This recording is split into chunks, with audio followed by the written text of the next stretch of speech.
العميق والواسع إلى المملحة الصغيرة بالقرب منكم النيجي يقود جوج الطريق وعين شينو للفضولية.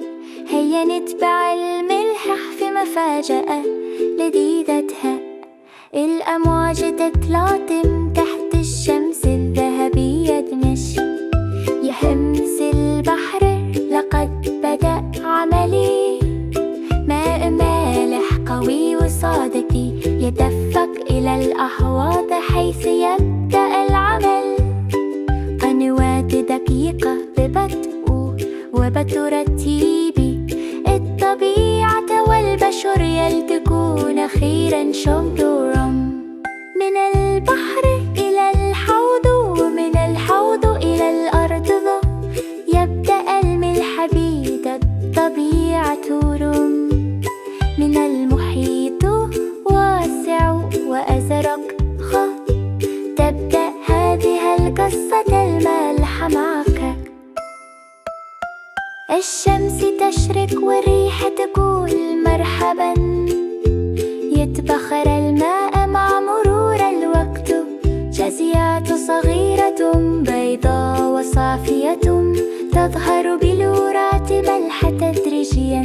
شين يصرخ انظروا ماذا رأنا.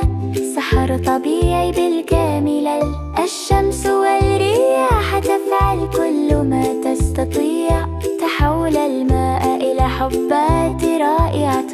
بلورات براقة نظيفة وصغيرة. علم الطبيعة أيدها الشنا جميعا. إلى المصنع نظيف ومشرق أوى. يغسل ويجفف حتى يصبح الملح مثاليا. حبات بيضاء ناعمة نقية ورائعة تعبأ بعناية صفا بعد صف. الملاحات جاهزة ها هي ذاهبة من العمل إلى المنازل ببطء على الطريق مورم. من البحر إلى المملحة يا لها من رحلة.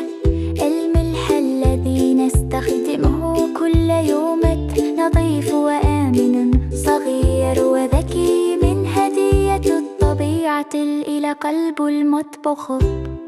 شين يده أولى قوي جدا.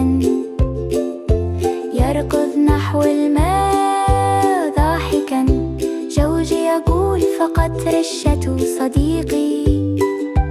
كل رحلة لها نهاية لذيذة. الآن المملحة على الطاولة قريبة. قصة الملح التي نحتفظ بها جميعا بحب. من البحر إلى المنزل